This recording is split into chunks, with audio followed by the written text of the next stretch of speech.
Binarum suarane gongso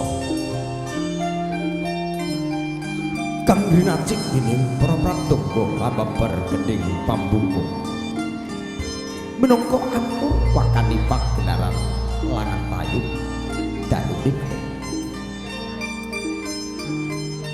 kita ngaturaken sugeng dalu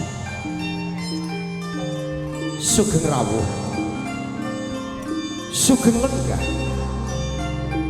sugeng pepanggihan balik kalian paguyuban seni lan tayub ingkang badhe kalampah ananging jatinipun kula matur sumangga kita tansah manjataken rasa puji syukur wonten ngarsanipun Gusti kang Maha Dene menapa kula lan panjenengan tansah pinaringan slamet rahayu widodaren ing sabikara sehingga saged angkrawi wonten ing panting pagelaran dalu boten katalumpen kawula nelaken guwing panuwun ingkang tanpa pepindho dumateng ngarsanipun Bapak Muspika Bapak Kapolsek dan Bapak Koramil Kecamatan Balen ingkang setuju dahati hormatan sematan gigana lagi gunging panuwun ingkang tanpa pamrih dumateng ngarsanipun Bapak Lurah Bapak Pamong Pangbating Projo sesepuh tuwin pini sepuh warga dusun Pembuku sak kukupanipun panukaningan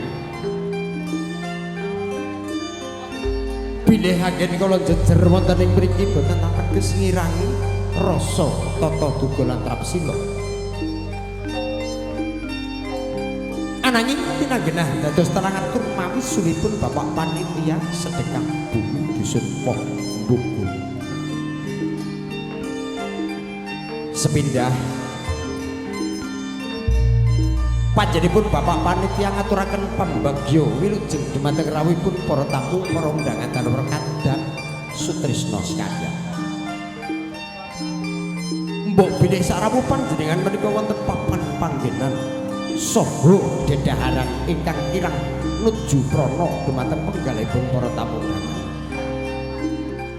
Panjenipun Bapak Panitia nyuwun pangapunten ingkang sakata-katapun. Para rawuh kakung Sumaputri ingkang setuju dahati hormatan. Pun dene sarawuh panjenengan ing wanci kalenggahan menika sedaya kapurih hanyekseni menapa ingkang dados niat hajatipun Bapak Panitia. Pun dene hajatipun ingkang wis pindah inggih menika ngaturaken raos wujud syukur wonten ngarsanipun Gusti kang Maha Agung. Pun dene ingkang angka kalih inggih menika Sedekah Bumi dusun Pembuku ing Pangajap. Mugi-mugi sasampunipun dipun sumerti bumi Pembuku dadosa bumi kang gemah ripah loh jinawi tata titi tentrem subur kang sarwa tinantu. Para rawuh kakung Sumaputri ingkang setuju dadi hormatan kangge asung pangripur dumateng rawuhipun para tamu undangan ing manci kalenggahan dalu menika badhe kaibur dening seni kerawitan Mardi budaya ingkang mijil saking Laladang Kanor, Kecamatan Kanor, Kabupaten Bojonegoro. Ingkang dipun pangarsani panjenenganipun Abah Haji Kasdam. Kanthi pengendangipun Raka Mas Bagus Wibowo. Wonten wiraswara kasta dening panjenenganipun Raka Mas Bagus Resmin. Wonten Waranggono ing dalu menika wonten sekawan cacahipun. Ing mangkenipun ingkang badhe hangayahi wajib inggih menika panjenenganipun Nimas Ayu Yahya. Wonten ingkang kanggo kalih Nimas Ayu Mirawati.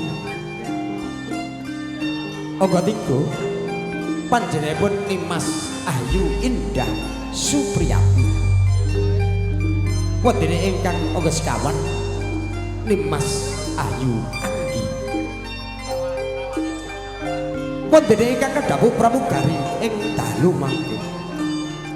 Kawula piyambak nami kula pun Gento saking Kunci, Kecamatan Dander, Kabupaten Bojonegoro. Wonten pagelaran Antayuk dipun sengkuyung sound system kang gumblegar lir kadya bludhut mangsa kesanga ingkang katelah Ronggo Janur audio sound system profesional. Wonten syuting ugi kaasta dening kru Ronggo Janur pramila sampun titiwat jinipun laksana.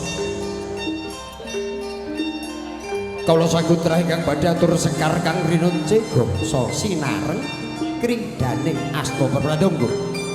Sumangga kita tansah nderekaken lan beksa sedalu napas mekaten ingkang saged kula aturaken ngaturaken sugeng lega sugeng hamir saning ngantos titi paripurna. Nuwun kawula nuwun matur nuwun.